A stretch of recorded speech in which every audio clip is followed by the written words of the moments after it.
Hello Gateway Gators and welcome to another monthly bonus. As the saying goes, with April showers bring May flowers, and this month we get to celebrate that through an art project that I hope you'll be pretty excited about. Now I just want to warn you, I'm outside right now and I live on a very busy street, so if you hear cars, don't worry about it, I'm safe. But the first part of this lesson is going to require you to go out and explore nature. This could be walking in a park, walking around your neighborhood, or even just walking around your garden, because you're going to be collecting all kinds of colorful plants and leaves for this project. We're going to be talking a little bit about chlorophyll. What's chlorophyll, you ask? Guess what? Chlorophyll is the pigment or the coloring that make plants green. And now, while I love green, one of my favorite colors, it serves another purpose, serves a very important process that helps plants survive. What it does is this green pigment, this chlorophyll, attracts sunlight, and that sunlight gets absorbed into these plants. And through this magical process called photosynthesis, that sunlight energy converts into food for these plants. So they really need it to survive. A little bit of sunlight goes a long ways. And while there are many other different types of pigments that we can get into, if you look in the description, I've given the names of some of them that I probably wouldn't be able to pronounce anyways. There are several other pigments that create yellows and purples and all these beautiful other colors.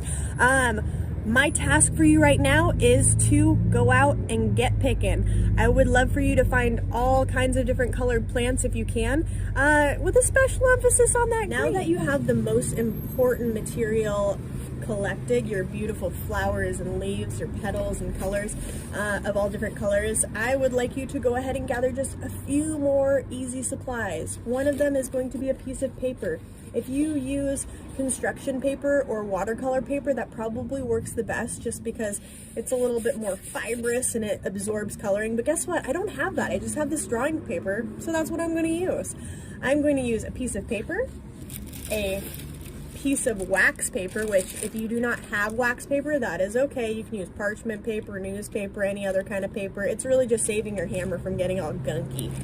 And you're going to need a dishcloth or a piece of fabric scrap, as well as a hammer. Now, I want you to be asking for your parents' help, because hammers are tools that can injure you. I don't want anyone knocking their thumbs. I would love for you guys to be doing this project with family. You could also use a rock. You could use a mallet. If you have a rubber mallet, that works as well. It's really just a hard object so that we can press those petals, those leaves, all those different colors onto the paper. So I'm gonna go. I've got a cutting board right here just because I wanted a flat, hard surface. You can be doing this inside or outside. I just know I always get messy, so I do my projects outside.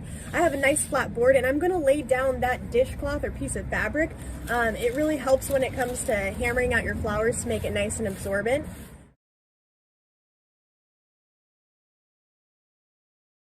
So I'm going to go ahead and do that.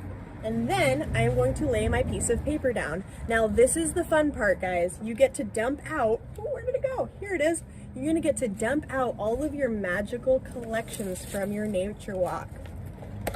And once you go ahead and start plucking petals and arranging them, you can make a cool pattern on your paper.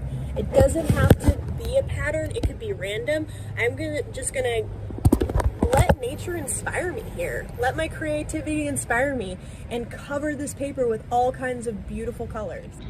Now that I have covered my paper with all of these pretty petals and greens, I am going to go ahead and cover it up with a piece of wax paper, really just to protect my hammer from getting too gunky. And I'm going to start hammering away.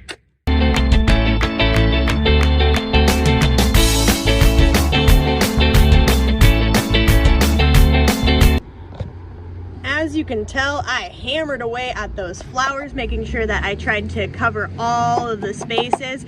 If you want to, you can always take off your wax paper, rub off your petals, and add more and do it again. I'm gonna go ahead and see what mine looks like. I know it's gonna be some abstract color here, and I'm excited to see what happens. Oh my goodness, that is a lot of smashed petal. Let's go see if we can rub it all off and see what colors came out. Ooh, I'm seeing that beautiful chlorophyll right there from that pigment. Oh, my dandelions are so bright and colorful. I love it. Ooh, those purples. Wow, there we go. Well guys, I went ahead and framed my art just so that you can see the final result of my abstract hammer flower green art. I had a lot of fun. I hope you did too. If you get a chance to do this before May 9th, maybe you can give it to your mom, because guess what? Mother's Day's coming up, Sunday, May 9th, and I'm sure that she would love some hammered flower art, and for you to tell her all about chlorophyll and the things you've learned. Bye for now.